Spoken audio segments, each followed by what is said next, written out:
G'day everyone, welcome back. It's David. Here's the start of the Pink Pig Lola. There's a couple of little spots I didn't get exactly perfect, but it's okay. It'll look alright. I think when it's finished, actually, it looks quite good. I'm happy with that.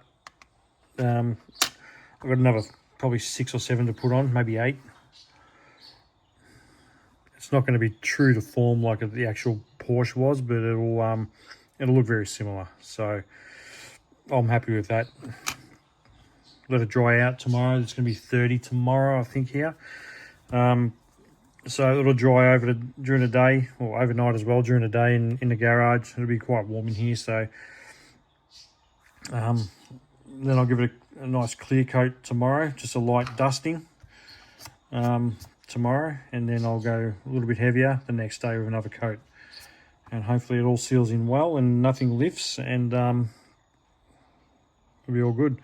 I took the interior out, as you can see, in the glass. I didn't want to clear coat those. The intakes and everything, I'm not fussed with those. A bit of clear coat's not going to hurt that, and the mirrors. Yeah, we'll see how we go. So I've managed to dig out the my paint box with all my paints and everything in it. This has been hidden for years. It's when the kids were in nappies. All right, so that's how old this is. This box of stuff. There's the car as well, by the way. I'm going to leave it dry overnight. It's had another coat. It looks really good. I'm so happy with that. So yeah, the interior, I just pushed him off the side there. So here's the paint box. Well, that's the midget kit when we originally did it. Wow. Metho. The mini speed checker. I have no idea why that's in there, but that's going to be handy with its cable. See. There we go. So here's some of the fine detailing parts that I had when I was building 124 scale cars. There's seat belts and whatever else. Won't need that. Paint. That would have been for the midget. What else we got? Silver. Heaps of stuff here. Liquid poly. So that must be a glue.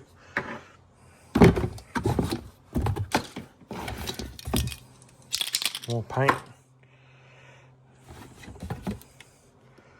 I think that's a paraffin oil. That was a paraffin oil I got from work at one point for just a test on cars and axles and stuff. Masking. So there's the masking agent we used when we're doing the Lex and bodies. Clear. So I did have some. I wasn't sure if I had any, so I used Dad's clear. Dad gave me this clear to use for the Lola. I was a bit worried at first because I sprayed it this morning. I was impatient and I sprayed it this morning, and it went on really thick, and I thought, oh shit, what have I done? Surface primer.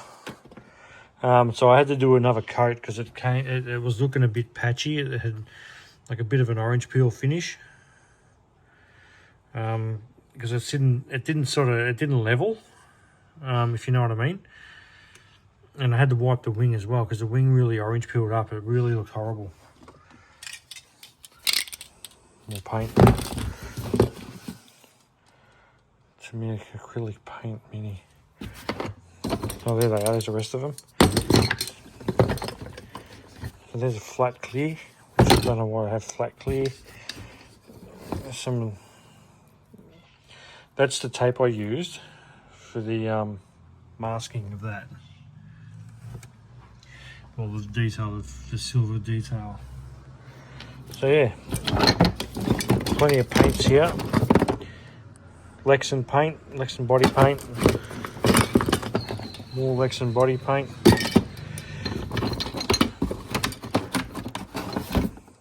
brushes. Those buckets. More PVA glue. I don't know why I went and bought more because I've got everything. Heaps of it everywhere. Alright, there we go. Alright, now the car's nearly finished. Well, the body's finished. I'm happy with that. I'm not doing it anymore. That's how it looks. Pretty wrapped with that. So the rear wing was just a bit weird. It went all funny with the clear coat. So I wiped it all off. But yeah, there we go. Interior's done. I was going to add some more detail, but I thought, nah, this is going to be a race car, so maybe in another build. I'll do another build soon. I've got another idea for the blue Lola with a bit of a custom golf livery. Something that I've never seen before, so hopefully it'll look as good as what it does in my head. So let's see how that goes. But yeah, that's the body. So I've been doing a tune on this, just the basics, the axle height set at the front. Tyres, I was about to give them a bit of a sand up when I noticed something. I can't remember if NSR, I was going to say Ninko because it's a similar problem. NSR have the screw in the motor, because this motor is loose as all hell. It shakes around like you wouldn't believe, and it just throws the mesh out. And I've done a couple of laps in this car already. I haven't done any tuning until now.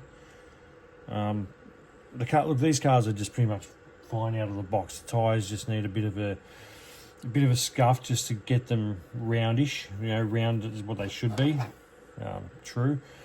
I've put no weight in this one yet, so I'm not going to bother, I don't think. They are a bit, because it's a Sidewinder, it's a bit slow. When I say slow, it's not slow, it's just out of the corners. And a lot of people I've heard say that they're lazy. They feel a bit lazy out of the corner. Now, Sidewinders normally are. It's the angle winders that have probably too much punch for our home tracks. On the big tracks, they'd be great, awesome. But with the home tracks, I like this. I like the fact that the motor's a little bit lazy. But there's one thing I noticed is the out of the corners, they're nice, and then they get to a point on the straight where it just seems like they top out. They just get to a certain rev range, and that's where they stay. So on a really long straight, you're going to notice that. So yeah, these are a little bit weird, these ones. The angle winder motor is the same. The Sidewinder motors are similar to mostly everything else. 21.5. It's 12 volt, 21,500 RPM. Yeah, so it's all the same. But yeah, so I'm going to find a screw and put in that motor, because it's just bloody violent. I'll give you a demonstration of what it's doing and how noisy it is. That's how it sounds. It's just way out.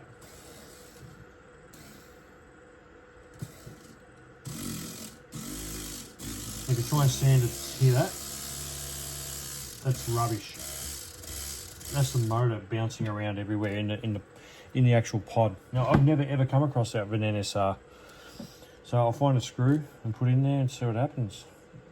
It actually looks like there's a screw in there already, to be honest. It's there. So, wow, I'll have to pull that apart and tighten that up and see what happens.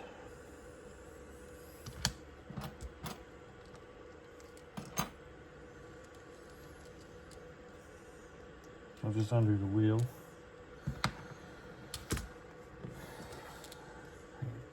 Collar. So yeah, there's a screw in there. So you can see, I'm not getting the right focus here. I've never had that before. It's an easy fix, but it was the first time for something, I suppose.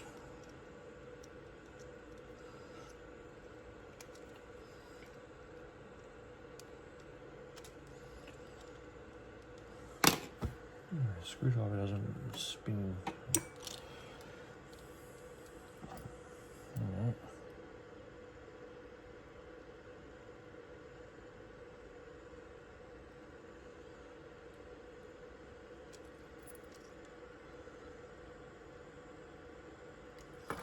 The screwdriver's not working for me.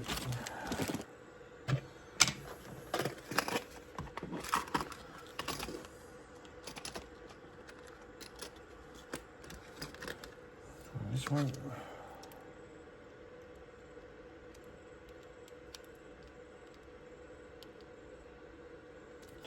Alright, that's tight now. So let's put the wheel back in. Or the axle, I should say. That's there. Collar, or spacer, whichever you want to call it.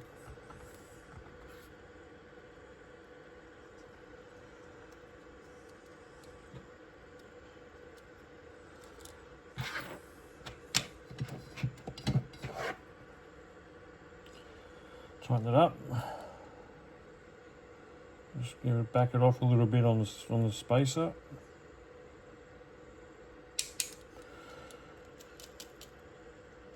What you want in your axle, it's just a little bit of side-to-side movement. Good catch.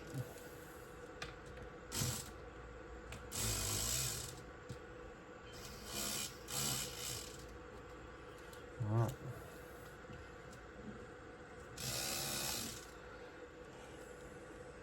Still making a ton of noise.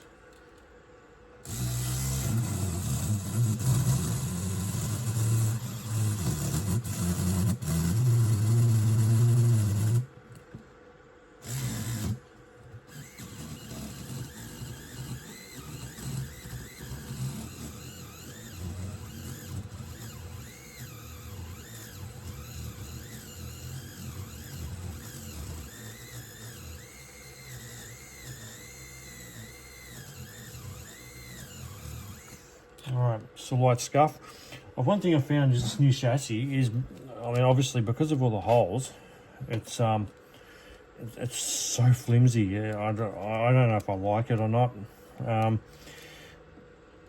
What I'm going to need to do to this car to get it going even quicker again, I don't know. I'll put it on the track in a minute and we'll see what it does. But yeah, I'm not sure what the purpose is. I'm sure they've done a video on it. But I'm sure they've explained why they've done it. But yeah, look, I love the car in general. It's just a chassis. I don't know why that's been done like that. But anyway, it takes away the weight, the down low weight. Brings the center of gravity up a bit. Yes, and I know the NSR bodies and interiors are all lightweight anyway, but yeah, it's just that little bit of extra weight down low that you're missing. Now, normally I can get away with these cars without putting any weight in them at all.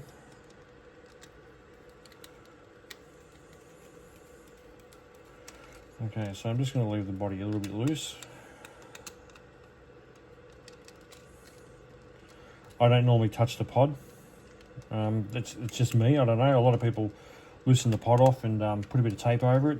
I never seem to worry about it. I never have that issue of needing to do that. Maybe every car's different, I suppose. But so yeah, I've just given the tyres a little bit of a sand. Get in focus. So yeah, it's there we go.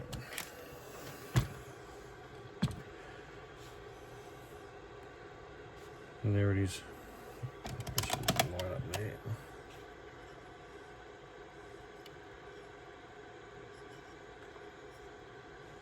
Alright, let's do some laps. There we go. Let's do some laps. All set up, track's running, all going.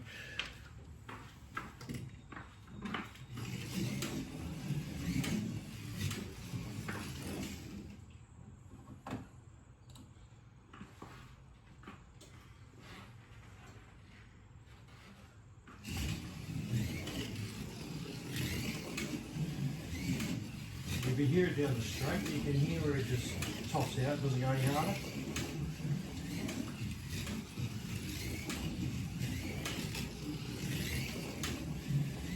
It's about halfway and doesn't seem to pick up any more speed.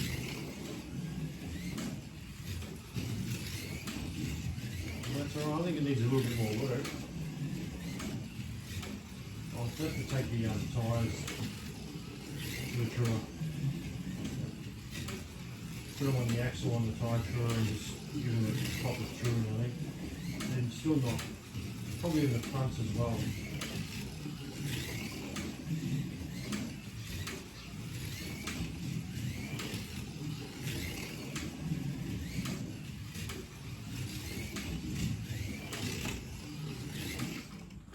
Yeah.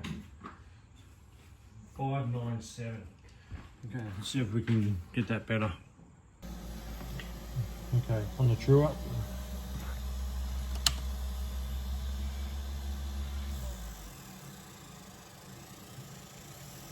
Just slowly.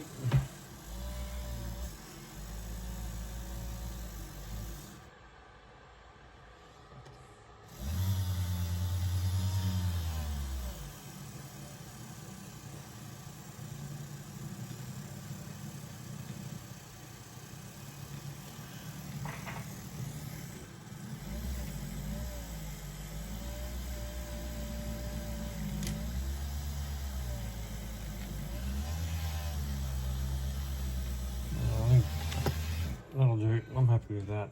There's a little bit of a mold release mark there. Come back on.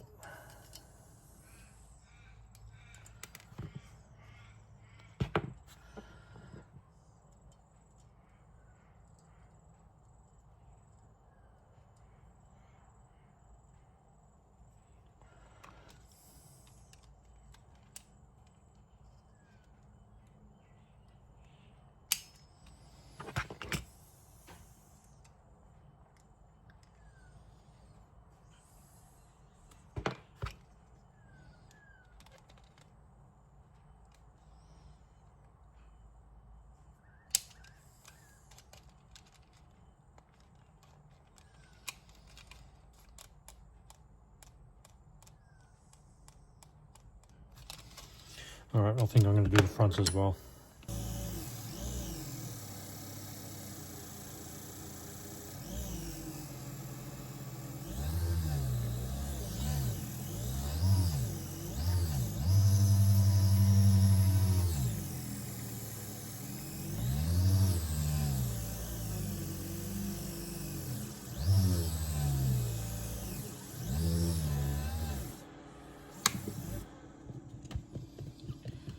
Okay. Then around, it seems to be, yeah, that one seems really low.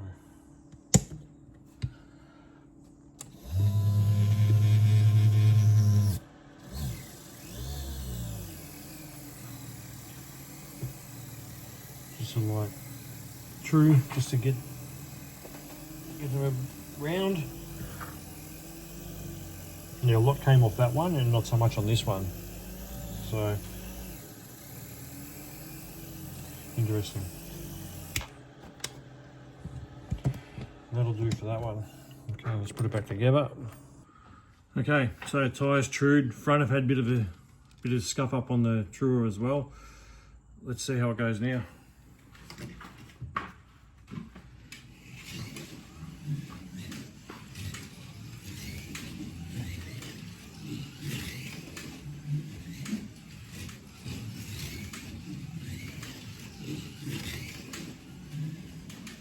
Let's turn the speaker on so we can hear what's happening.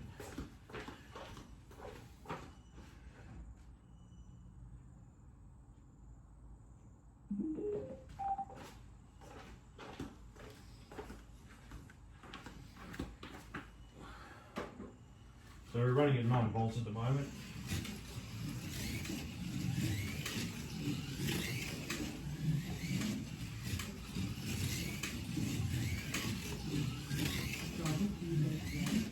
Best light 590. So it's still a 5.9, but it was quicker.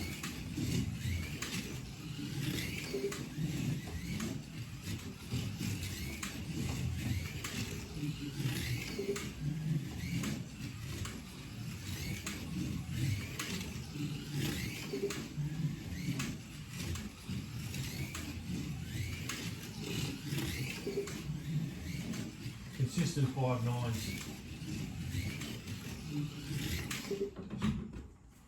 Bit of tie clean.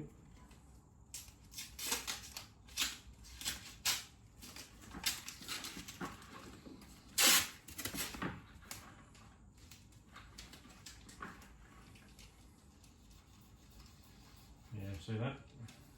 Picked up some more rubbish.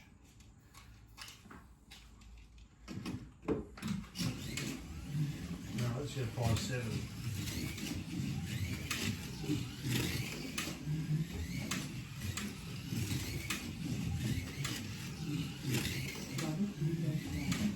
One.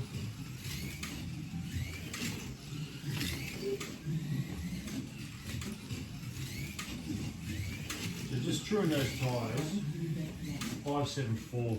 So that's really, I'm happy with that.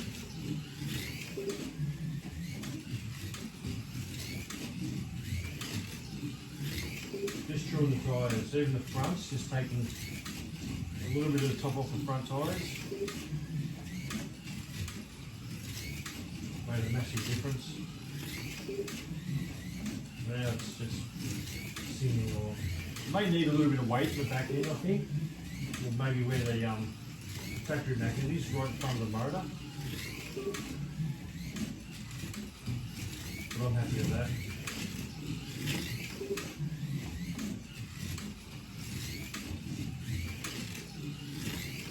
This is just a standard 45 ohm DS controller as well. No brake adjustment, no sensitivity control, 9 volts.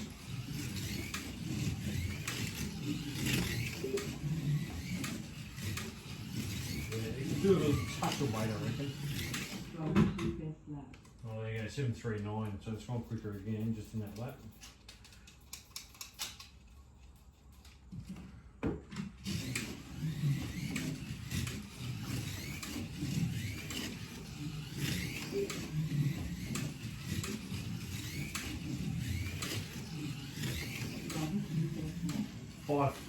Five. So I've taken just about half a second. Just by, really for me, just truing the tyres, adding some oil. That motor was loose, which is, it's not really a tuning tip, it's just the motor should be tight no matter what car you have. But just a good round set of tyres is all you need in these NSRs. And look at it go around, it's just too much fun.